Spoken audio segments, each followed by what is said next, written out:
벨라의 한 왕은 신하를 시켜서 매일 아침마다 꼭 이렇게 인사하도록 명령을 내렸습니다. 왕이시여, 당신은 반드시 죽습니다. 하루를 기분 좋게 시작해야 할 아침에 얼마나 기분 나쁜 말입니까? 왕이시여, 당신은 반드시 죽습니다. 기왕이면 왕이시여, 오늘도 좋은 하루가 되시기를 바랍니다 하면 얼마나 좋습니까? 그러나 왕은 자신이 언젠가 죽어야 할 존재라고 하는 것을 잊지 않고 한 생을 잘 살아가기 위해서 아침마다 그것을 상기시키도록 명령을 내렸던 것입니다. 어떤 면에서 참으로 지혜로운 왕이라고 할 수 있죠.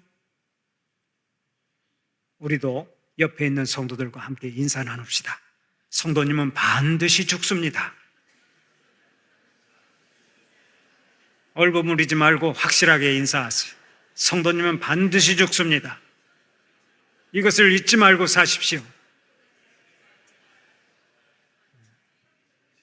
기분 나빠도 그렇게 인사하시고 미래를 준비하고 천국에 가서 주님 앞에서 인생 결산할 날을 준비하는 여러분들이 되시기를 바랍니다.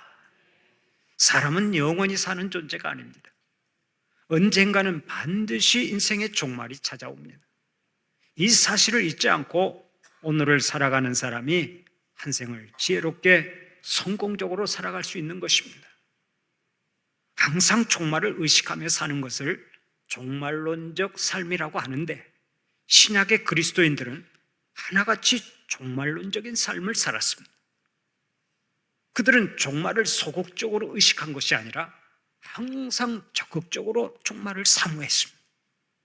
그래서 그들의 소원은 예수님의 재림이었고 그들의 인사말은 언제나 마라나타였습니다. 마라나타라고 하는 말은 아람어에서 온 헬란 말인데, 이 말은 주 예수여 오시옵소서라는 뜻입니다. 예수님의 재림이 속히 임하기를 원하면서 항상 마라나타로 인사를 나누었습니다. 그런데 오늘날의 현대 그리스도인들은 어떻습니까? 종말을 크게 의식하지 않고 살아갑니다. 재림에 대해서 별로 관심이 없습니다.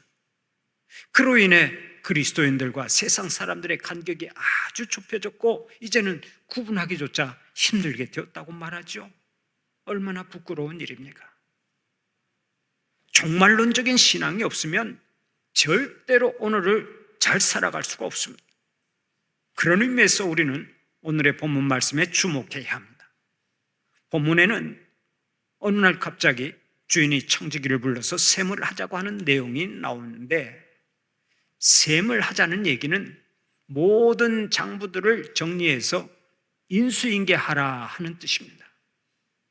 이제 더 이상 청지기직을 수행하지 말라는 것입니다. 그때 청지기가 주인 집에서의 사역이 끝날 것을 생각하며 아주 지혜롭게 처신을 하는데, 그로 인해 주인에게 오히려 칭찬을 받습니다. 주님께서 이 비유를 말씀하시면서 우리도 종말이 오기 전에 어떻게 살아야 지혜로운 인생이 되는지를 가르쳐 주시고자 하는데, 오늘의 본문 내용이 다음과 같습니다. 어떤 부자에게 한 청지기가 있었습니다. 청지기는 그 집안의 재산이나 전답이나 가옥이나 그리고 하인들까지 다 관리하는 주인의 대리자를 뜻하죠. 그런데 이 청지기가 청지기직을 수행하다가 어느 순간부터 주인의 뜻을 어기고 자기 멋대로 돈을 낭비해버렸습니다. 그 소식을 듣고 주인이 와서 크게 책망을 합니다. 이 말이 어찌 됨이냐? 내가 보던 일을 셈하라. 청지기 직무를 계속하지 못하리라. 그 말을 들은 청지기는 이렇게 생각했습니다. 주인이 내 직분을 빼앗으니 무엇을 할까? 땅을 파자니 힘이 없고 빌어먹자니 부끄럽구나. 이런 생각을 하다가 청지기는 국리 끝에 주인에게 빚진 자들을 전부 다 불러들였습니다. 그리고서 먼저 온 사람에게 묻습니다. 네가 내 주인에게 빚진 것이 얼마나 되냐? 기름 100마리입니다. 그래? 그러면 너의 증서를 가지고 여기 앉아 50마리라고 써라. 빚을 반절로 탕감해 주었습니다. 또 밀 100석을 빚진 자에게는 이렇게 말했습니다. 너는 너의 증서를 가지고 여기 앉아서 밀 80석이라고 써라. 청지기는 주인에게 빚진 자들의 빚을 전부 다 탕감해 주면서 팍팍 인심을 썼던 것입니다. 이것을 요즘 말로 하면 공문서 위조죄와 횡령죄를 저질렀다고 말할 수 있습니다. 그런데 어찌되었든 청지기는 자신의 미래를 생각하고서 빚진 자들에게 인심을 썼습니다. 은혜를 입은 사람들이 훗날 자기에게 보답할 것을 생각하며 머리를 썼던 것입니다. 여러분, 여기서 한번 생각해 봅시다. 이 청지기가 나쁜 사람입니까? 아니면 좋은 사람입니까? 문제가 너무 어려워서 대답하기가 어렵습니까? 좋은 인간입니까? 나쁜 인간입니까? 당연히 나쁜 인간이죠. 그동안 숱하게 주인을 속여왔습니다. 진실하지도 못하고 부지런하지도 못하고 성실하지도 못했습니다. 분명히 불의한 사람이고 나쁜 사람입니다. 그런데 오늘의 본문 8절을 보면 이렇게 말씀합니다. 주인이 이 옳지 않은 청지기가 일을 지혜 있게 하였으므로 칭찬하였으니 이 세대의 아들들이 자기 시대에 있어서는 빛의 아들들보다 더 지혜로움이니라. 주인이 이 불의한 청지기를 오히려 칭찬했다고 말씀합니다. 세상에 어떻게 그런 사기꾼을 칭찬할 수 있습니까? 그런데 여기서 우리가 오해를 하면 안 됩니다. 주인은 그의 행위를 칭찬한 것이 아니라 그의 지혜를 칭찬했기 때문입니다. 청지기가 자기의 종말을 대비해서 미래를 지혜롭게 대비한 것처럼 우리도 우리의 종말을 대비해서 지혜롭게 살아야 한다는 것을 깨우쳐 주시고자 했던 것입니다. 그러면 본문에 나오는 청지기가 어떤 지혜를 가지고 있었습니까? 첫째로 주인을 기억하는 지혜가 있었습니다. 본래 청지기에게는 주인이 있었습니다. 그러나 그동안 그 주인은 이 청지기에게 있으나 마나한 존재였습니다. 아무런 의미가 없는 존재였습니다. 주인이 지금까지 한 번도 그가 하는 일에 간섭하지 않았기 때문에 청지기는 주인을 망각하고 자기 마음대로 살았습니다. 그러다가 어느 날 주인이 정산을 하자고 하니까 그제야 정신이 돌아온 것입니다. 야, 나에게 주인이 있었구나. 지금 내가 소유한 것들이 내 것이 아니구나. 이 깨달음이 주인의 칭찬을 받는 계기가 된 것입니다. 그렇다면 오늘 우리도 한번 생각해 보아야 할 것이 있습니다. 내 인생이 누구의 것이냐 하는 것이 그것입니다. 여러분의 인생이 누구의 것이라고 생각하십니까? 많은 사람들이 오늘 또 자기의 인생은 자기의 것이라고 큰 소리칩니다. 한때 유행하던 노래 중에 이런 노래가 있었습니다. 내 인생은 나의 것, 내 인생은 나의 것, 그냥 나에게 맡겨주세요. 내 인생은 나의 것, 내 인생은 나의 것, 나의 모든 것 책임질 수 있어요. 아마 한때 이 노래를 흥얼거리고 살았던 그런 기억이 있을 것입니다. 이 노래처럼 현대인들을 가장 매혹시키는 가치관이 내 인생은 내 인생의 주인은 나다라고 하는 것입니다. 현대를 사는 많은 사람들이 이 사상에 물들어 있습니다. 인간을 만물의 으뜸으로 생각하고 이 세상의 최고로 생각하고 더 나아가서 인간을 주인으로 생각하고 살아갑니다. 크리스찬들도 이런 생각에 빠져 있는 경우가 많습니다. 그러나 이것이 얼마나 무서운 착각입니까? 착각 속에서 살면 안 됩니다. 지금 내가 소유하고 있는 것들이 전부 다 인생의 주인 되신 하나님께서 잠깐 빌려주신 것 아닙니까? 나의 생명도 잠깐 빌려주신 것이고 내가 가지고 있는 돈도 잠깐 빌려주신 것이고 나의 재능도 잠깐 빌려주신 것이고 내가 살고 있는 집도 잠깐 빌려주신 것입니다. 전부 다 하나님께서 잠깐 동안 빌려주신 것입니다. 동의하시면 크게 아멘 합시다. 사랑하는 우리 성도들은 이 세상에 그 어떤 것도 내 것이 아니라고 하는 것을 인정하고 한 생을 지혜롭게 살아가는 복이 있기를 바랍니다. 그런데 문제가 하나 있습니다. 우리가 입술로는 내 인생의 주인이 하나님이시다 하고 고백하면서도 삶 속에서는 내가 주인인 것처럼 살아간다고 하는 것이 그것입니다. 우리는 매일같이 내 인생의 주인은 하나님이십니다 하고 고백하면서 실제의 삶 속에서는 내가 주인 행세를 하고 살아갑니다. 이런 사람을 가리켜서 뭐라고 하는지 아십니까? 이런 사람을 가리켜서 실천적 무신론자라고 말합니다. 이런 사람은 관념 속에서는 하나님을 생각하지만 실제 행동으로는 전혀 하나님과 관계가 없는 삶을 살아갑니다. 기도할 때는 하나님을 생각하고 하나님을 인정하지만 실제로는 하나님과 전혀 상관없는 삶을 살아갑니다. 그래서 실천적으로는 무신론자가 되기 때문에 이런 사람을 가리켜 실천적 무신론자라고 말하는 것입니다. 디도서 1장 16절을 보면 오늘도 이렇게 말씀합니다. 그들이 하나님을 시인하나 행위로는 부인하니 가증한 자요 복종하지 아니하는 자요 모든 선한 일을 버리는 자니라. 입술로는 하나님을 시인하지만 행위로는 하나님을 부인하면 그 사람은 가증한 자라고 말씀합니다. 그런 의미에서 우리는 생각과 행동이 일치하는 삶을 살아야 될 줄로 믿습니다. 말과 행동이 일치해야 될 줄로 믿습니다. 관념과 삶이 일치해야 될 줄로 믿습니다. 내 인생의 주인이 하나님이신 것을 나의 생각과 말과 행동으로 드러내야 한다는 말씀입니다. 이것이 온전한 믿음 생활이고 하나님께서 기뻐하시는 믿음 생활인 것입니다. 사랑하는 우리 성도들은 하나님이 내 인생의 주인이심을 확실히 고백하고 하나님 앞에서 삶으로 예배를 드리는 자들이 되시기를 바랍니다.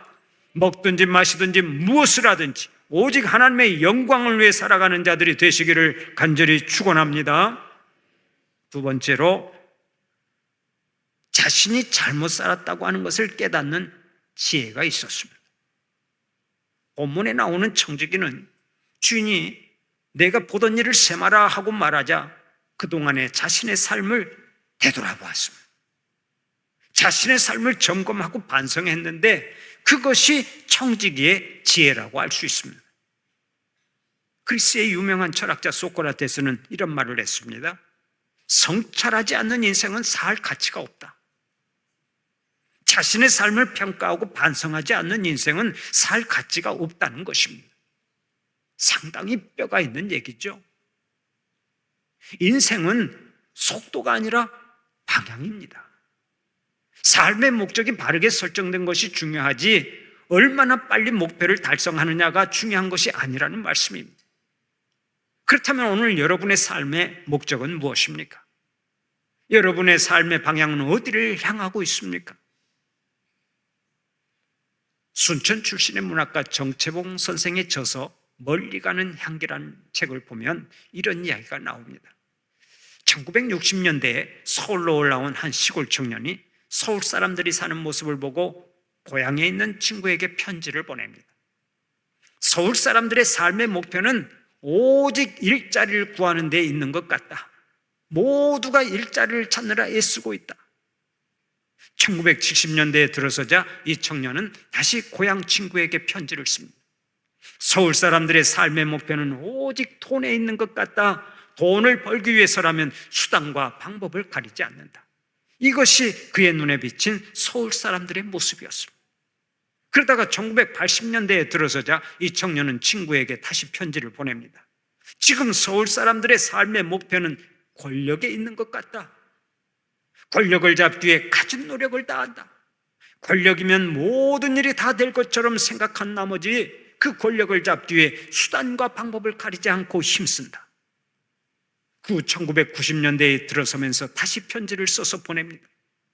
서울 사람들의 사는 모습은 곧 스피드다. 얼마나 바쁘게 사는지 단 1분간의 시간을 얻기 위해서 목숨을 걸고 달린다. 이렇게 편지를 보내자 시골에 있는 친구가 서울 친구에게 답장을 보냅니다. 친구야, 서울 소식을 알려주어서 고맙다. 그런데 그렇게 위험을 무릅쓰고 벌어들인 그 1분이라고 하는 시간을 어디에 쓰고 있는지 알려주기 바란다. 그러자 서울에 있는 친구가 다음과 같이 답신을 보냈습니다. 서울 사람들은 그 1분을 다방에서 차 마시며 노닥거리고 텔레비전 보고 고스톱 치고 입 벌리고 조는데 쓴다네. 단 1분을 위해 동분서주하며 끝없이 속도를 내는 사람들이 막상 1분을 얻으니까 그것을 차 마시고 노닥거리고 텔레비전 보고 고스톱 치고 조는 데 썼다고 하니 얼마나 한심한 일입니까? 이 편지는 우리의 현실을 극명하게 보여주는 이야기라고 생각합니다. 삶의 목적이 분명하지 않으면 우리도 세상 사람과 똑같은 삶을 살아가기가 쉽습니다. 그러므로 우리는 하루를 살아도 삶의 목적을 분명히 하고 살아야 될 줄로 믿습니다.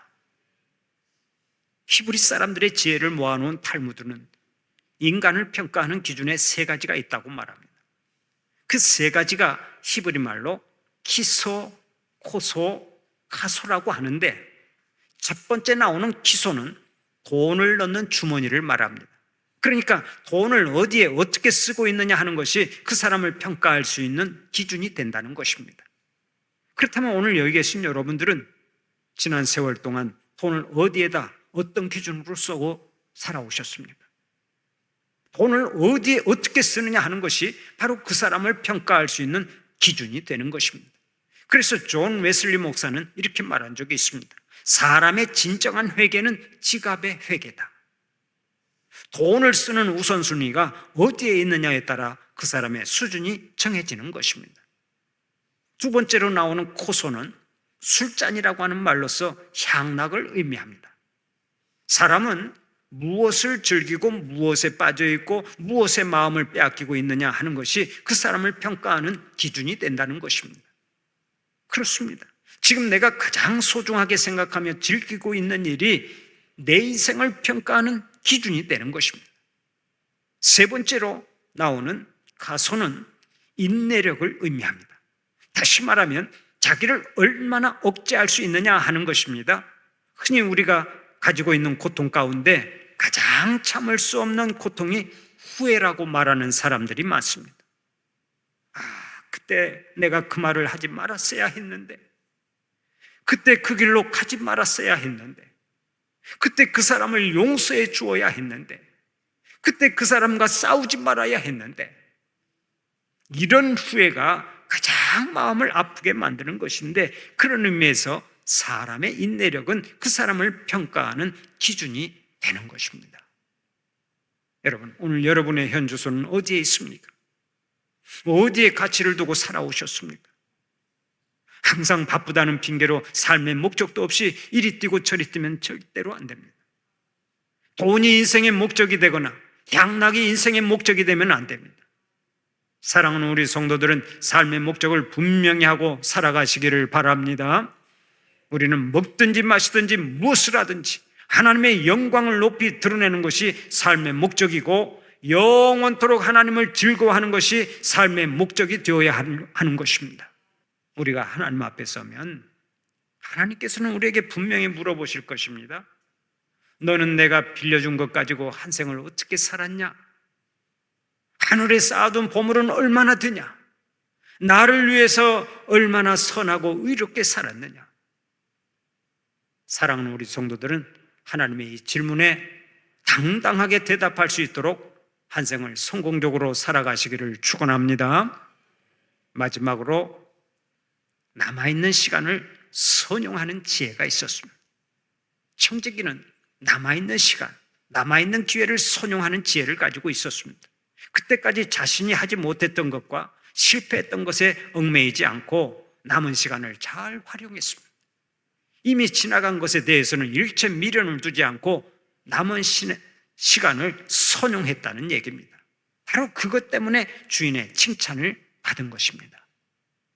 여러분, 지금까지 여러분은 한 생을 어떻게 살아오셨습니까? 잘한 것도 많고 못한 것도 많을 것입니다. 그러나 한 생을 성공적으로 살아가려면 오늘 또 지나간 삶을 잊어버리는 지혜가 있어야 합니다. 잘했든 잘못했든 지나간 삶을 묻어버리고 남은 시간을 선용할 때 우리가 한 생을 성공적으로 살아갈 수 있는 것입니다. 우리가 사도 바울을 하나님의 위대한 종이라고 하는데, 사도 바울이 위대한 삶을 살았던 것은 그가 뒤에 있는 것은 잊어버리고 언제나 앞에 있는 것을 잡으려고 전력을 다했기 때문입니다. 바울은 빌립보서 3장 13절을 통해 이렇게 고백한 바 있죠. 오직 한 일, 즉 뒤에 있는 것은 잊어버렸다. 앞에 있는 부름의 상을 잡으려고 뒤에 있는 것은 모두 잊어버렸다고 고백합니다. 여기서 뒤에 있는 것이라고 하는 말은 예수 믿기 전의 일이나 예수 믿은 후에 일어난 과거의 삶을 의미합니다. 과거의 삶은 잘한 것이든 실수한 것이든 모두 잊어버렸다는 것입니다. 사실 바울의 과거가 얼마나 변화무쌍했습니까? 그러나 바울은 과거에 잘한 일 때문에 교만하지 않았습니다. 실수한 것 때문에 얽매이지도 않았습니다. 지나간 과거에 집착하지 않고 오직 앞에 있는 예수 그리스도만을 바라보았습니다. 바로 그것이 그를 위대한 하나님의 종으로 만든 것입니다. 여러분에게 자랑할 만한 과거가 있습니까? 좋습니다. 훌륭한 일입니다. 하나님 앞에서 상 받을 일입니다. 그러나 아무리 훌륭한 과거가 있다 해도 그것에 매여 살지 마세요. 아직 우리 앞에 달려야 할 신앙의 코스가 남아있기 때문에 그렇습니다. 또 과거의 잘못에 매달리는 것도 마찬가지입니다. 사람은 누구나 실수할 수도 있고 아픈 추억을 가지고 살 수도 있고 실패한 과거를 가지고 살 수도 있습니다. 그러나 아무리 크게 실패했다고 하더라도 지나간 일을 잊어버려야 우리는 잘 달릴 수 있는 것입니다. 어떤 상담소에서 한 중년 부인이 찾아왔습니다. 그때 상담가가 그녀에게 물었습니다. 선생님, 무슨 일로 오셨습니까? 질문을 해도 그 부인은 아무 말도 하지 않고 그냥 꺽꺽 울기만 했습니다. 상담가가 다시 한번 그 부인에게 말했습니다. 선생님, 말씀을 하셔야 제가 조언을 해드리죠. 도대체 무슨 일로 오셨습니까? 상담가가 재차 말을 꺼내자 그 부인이 간신히 울음을 거치고 이렇게 말했다고 합니다. 선생님, 저는 저의 청춘을 잃어버렸습니다. 제 청춘을 잃어버렸습니다. 여러분, 아무리 훌륭한 상담가라고 해도 청춘을 되돌려줄 수는 없지 않겠습니까? 그래서 상담가가 이렇게 조언을 했다고 합니다. 잃어버린 청춘을 생각하지 말고 아직도 손에 쥐고 있는 중년을 생각하십시오. 당신은 아직도 할 일이 많습니다. 아직도 멀쩡합니다. 꼭 청춘이어야 무슨 일을 할 수 있는 것처럼 착각하고 살지 마세요. 지금 해야 할 일이 얼마나 많습니까? 현재를 소중히 여기십시오. 오늘을 소중히 여기십시오. 여러분, 오늘 여기까지 한 생을 어떻게 살아오셨습니까? 잃어버린 청춘이나 잃어버린 기회에 대해서는 더 이상 미련을 갖지 마시기 바랍니다. 지나간 세월의 100년보다 지금 남아있는 한 달이, 지금 남아있는 6개월이 더 소중한 거예요. 그런 의미에서 우리는 항상 오늘을 소중히 여기고 살아가야 될 줄로 믿습니다. 오늘의 본문에 나오는 주인은 착한 사람인 것이 틀림없습니다. 불의한 청지기를 책망하지 아니하고 오히려 불의한 청지기의 지혜를 칭찬했기 때문입니다. 그런 면에서 볼 때 본문에 나오는 주인은 우리 하나님을 가리키는 것이 분명합니다. 그러면 사랑의 하나님께서 오늘 우리에게 무엇을 원하시겠습니까? 지나간 실패는 과거에 묻어두고 오직 남은 생을 성공적으로 살아가기를 원하십니다.